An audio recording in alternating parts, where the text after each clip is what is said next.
नमस्कार, हमारा भारत में फिर से एक बार आपका स्वागत है। पिछले 5 दिनों से कांग्रेस के गहमा गहमी के बीच आखिरकार सीएम पद के लिए अड़े डीके शिव कुमार अब पिघल से गए हैं। सिद्धरमैया को सीएम और डीके शिव कुमार को डिप्टी सीएम बनना तय हो गया है।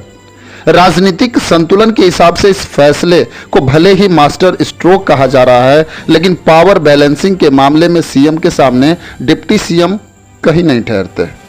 सबसे पहले डिप्टी सीएम के अधिकार क्या होते हैं और क्यों बनाया जाता है डिप्टी सीएम।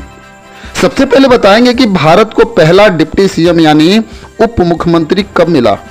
बात 1 अक्टूबर 1953 की है, जब मद्रास से अलग तेलुगु भाषी इलाकों को काटकर आंध्र स्टेट बनाया गया और वहां के पहले उप मुख्यमंत्री बने नीलम संजीव रेड्डी और टी प्रकाशम इस नए स्टेट के मुख्यमंत्री बने। 1 नवंबर 1956 को हैदराबाद के एक बड़े हिस्से और आंध्र राज्य को मिलाकर आंध्र प्रदेश बनाया गया, जिसके सीएम बने नीलम संजीव रेड्डी। आपको मैं बता दूं कि संविधान में डिप्टी सीएम जैसा कोई पद ही नहीं है। संविधान का अनुच्छेद 164 सीएम और उनके मंत्रियों की नियुक्ति की बात करता है, लेकिन उप मुख्यमंत्री पद का कोई जिक्र नहीं करता।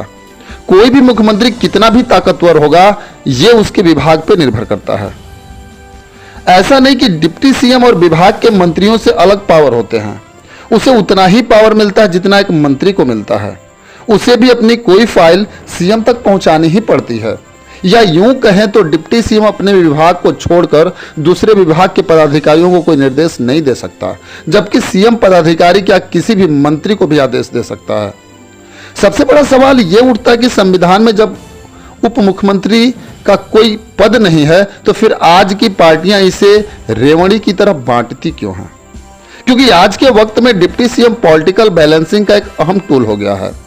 यानी यूं कहें कि यह पद राजनीतिक जरूरतों को पूरा करने के लिए बनाया गया है। जब 2 पार्टियां गठबंधन करती हैं तो एक को डिप्टी सीएम का पद दिया जाता है, या जातिगत राजनीति के हिसाब से इस पद का उपयोग किया जाता है। अभी तक भारत के 10 राज्यों में 17 डिप्टी सीएम बनाए जा चुके हैं, जिसमें अकेले आंध्र प्रदेश भारत का इकलौता राज्य है जहां 5 डिप्टी सीएम बनाए गए हैं। और सबसे ज्यादा डिप्टी सीएम के पद पे बिहार के नेता सुशील कुमार मोदी रह चुके हैं, जिनका कार्यकाल लगभग 11 वर्षों तक रहा। आखिरकार ये कह लें कि किसी भी जाति या किसी भी पार्टी को रिप्रेजेंट करना ही डिप्टी सीएम का पद है।